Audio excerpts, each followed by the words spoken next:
Welcome to Passenger Guitars, Episode 1. Today, we're going to be joining the plates.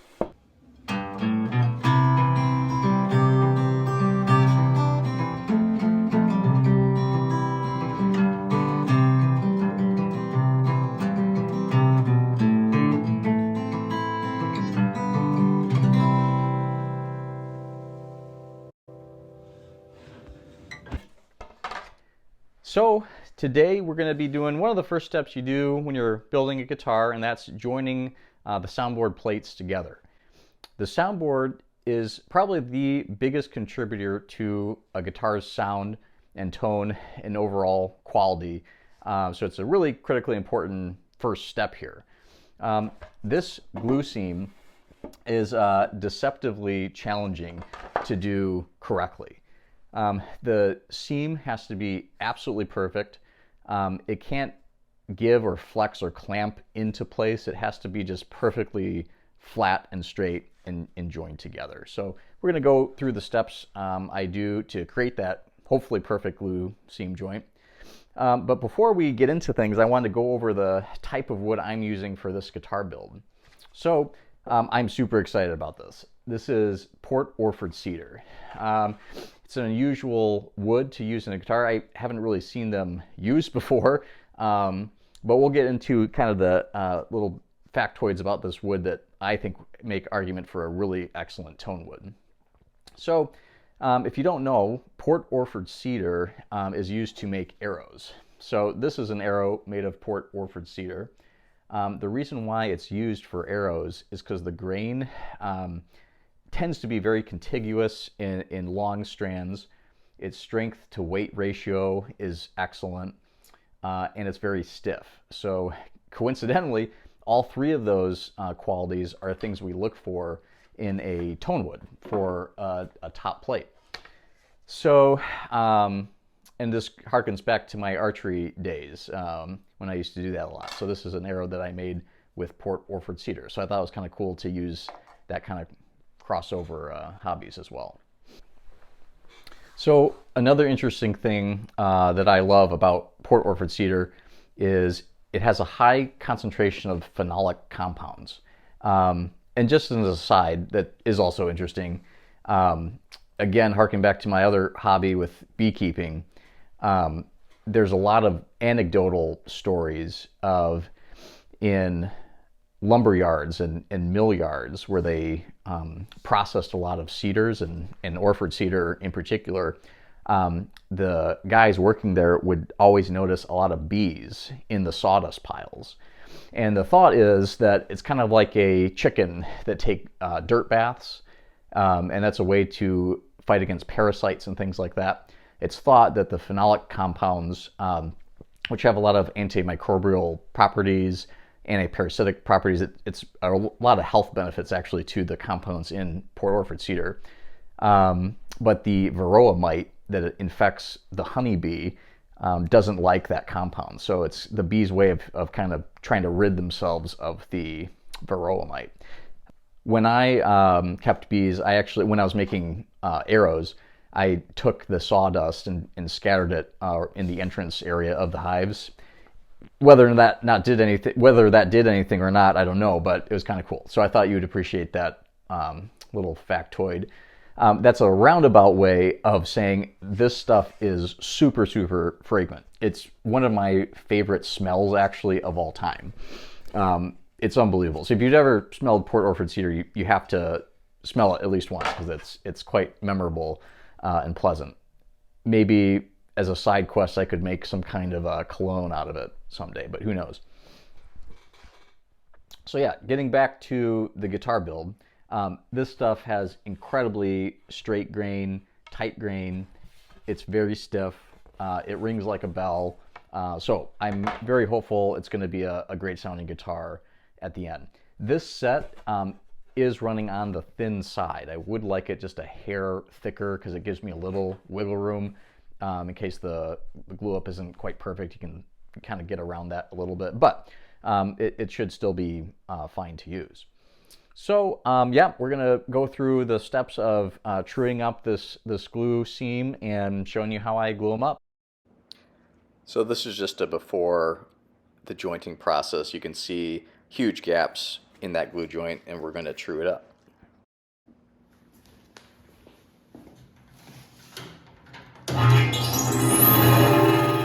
If you're thinking to yourself, that doesn't sound right, you would be correct. It doesn't sound good at all. I'm not sure what is wrong with it. It doesn't seem to affect the cutting capability of the jointer, but it's on my to-do list within the workshop. I just haven't gotten around to it yet. But this is just me truing up the edge. There's a couple of different ways you can do this, and I'll discuss that more at length later on in the video.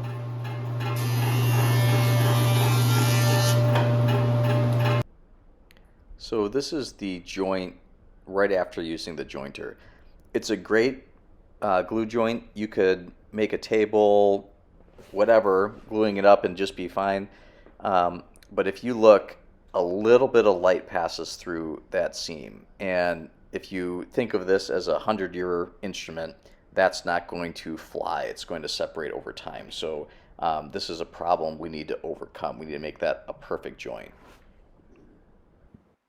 I love the idea of using hand tools for as many steps as possible during the build process. I have tried many times to use a hand plane to create this glue joint, but I cannot make a successful joint with it. I know a lot of guys can do that, but I am not capable of that. So I have to rely on the jointer to create that initial kind of straight joint. And then to make it absolutely perfect, I use this sanding jig. So I did not come up with this. There's a company online that makes it and sells it.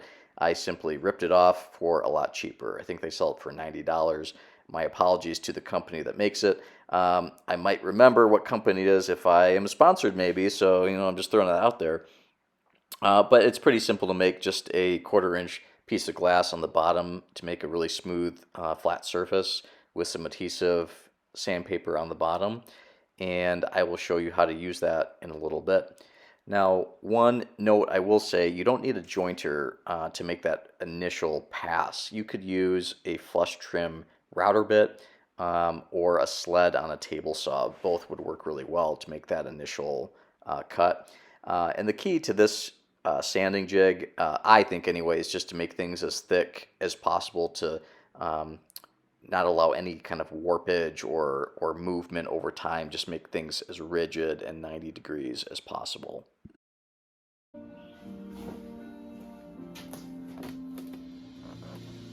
So I'm just putting some tape on either side just so it doesn't move very much. You might hear some music on occasion as we're doing this build. I do like to listen to music, so that's what you hear in the background sometimes. But here, you're just simply making some passes to create that sanded joint. Try not to push too hard down on the wood so you don't have any flexure or spring back or anything like that after you're done. It was daylight savings today, so we did run out of daylight to do a final check on my jointed edge to see if any sunlight shines through, but my wife was kind enough to shine a light outside. It was a very brisk night outside, and I did realize after filming this that I could have just been the one outside and Kylie would be the one inside, but that's what this channel is for, to learn new things every day. So thank you, my wife, for braving the cold to do my final check. The temperature did prove to be a problem later on this glue process, but we'll talk more about that later. So this is my clamping jig to join together the soundboard and backboard plates of the guitar, and we'll see how those clamping calls are made. So one of my favorite books is The Golden Ratio. It's about the Fibonacci sequence, which is a pattern that's found in all of nature, and there's a lot of examples of that. I have a few shown here. You have our galaxy, hurricanes, plants, the way they spiral and grow, all form within this pattern. Our ear, in fact, is grown in the same kind of pattern if you put it up into the Golden Ratio, which is just a shorthand, a simplified version of the Fibonacci sequence. And it's just a very aesthetically pleasing ratio. So if you're ever building something if you're using that ratio, which the simplified version, the golden ratio, is 1.618. And it's really neat how that is just a very pleasing ratio to the eye if you're ever building something. So I'm going to use this Fibonacci spiral to make clamping calls, and it just creates really even, nice pressure as you're clamping, and it self-locks, which is a nice feature too.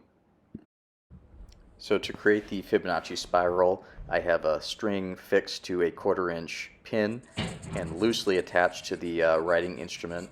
So as you go along, it wraps around the pin, but not the marker, and it creates the spiral. The 1/4-inch pin is necessary for later. So this is the finished pattern. It's a simple matter now of just cutting it out, making it look nice. It is important though to orient that in the same way that the clamp is tightening. So as you're turning it, it is tightening instead of loosening, and that will achieve that self-tightening aspect of the clamp. So these cams are adjustable to accommodate different plate sizes, and this is just the action of the cam. Pretty cool. So we finally arrived at the glue up step here, so a very exciting time.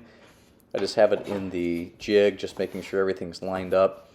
I have that strip of paper running down the center just to prevent glue from sticking to that clamping surface there. So I am going to be using hot hide glue. Hot hide glue is very temperature sensitive, so you can run into issues if you have a cold shop where you're gluing things up. It tends to set quicker. In good conditions, you have 20 to 30 seconds of working time, so it's incredibly quick. You have to really just get everything all lined up, ready to go, and do it quickly. So we got that done in a pretty short order. And now I'm going to begin to just clamp together these two plates, putting some pressure with those Fibonacci spirals.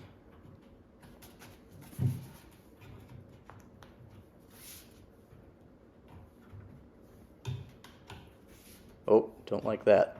What's going on there?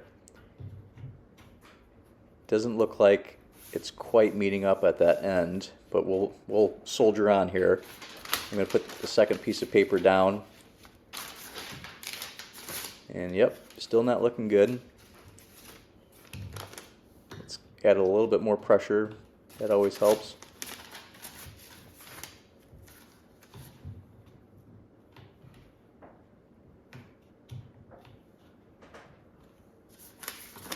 Still there. Hoping and praying. So I'm going to put this board across the center, and I'm going to use my dedicated anvil. I hope you appreciate the irony of that. And that just helps keeping it from buckling up. One nice thing about those clamps, and yep, still there. One nice thing about those clamps, though, is that it prevents buckling, or it doesn't do it as easily as other vices may when you clamp together thin pieces of wood. So we'll see what it looks like in about 12 hours. All right, I have the soundboard out of the clamps. It was setting overnight. It's hard to see on the film here, but basically what I was seeing on the glue up was this little separation here at the end. And I couldn't tell if it was a separation that just wasn't getting closed, or if it was just a cavitation in the wood. I'm hopeful that it's snipe from the jointer, because it looks like a relatively fine glue up until you get to this last inch here. So I have plenty of wiggle room here with the template, so a lot of room to spare. So what I'm going to do is proceed with this and cutting it to the template and sanding it. The problem with doing that, because the set is so thin to begin with, I won't be able to glue it again. So we do risk just not being able to use this set if there is indeed something wrong with the glue joint. And I'll know that too after it's sanded. If I see a glue line, basically, it just means that glue set up. I think it was too cold in the workshop. So next time I either need to turn on the heat in the shop or switch to fish glue, and I don't think we'll run into that problem. But hopefully it's a nice clean joint and all is good and we can proceed. If not, we'll have to do it again. I hope you enjoyed episode 1. It's not off to the greatest start at the channel here, but hopefully you learned a few things and we'll kind of learn from our mistakes. So we'll see you on the next one.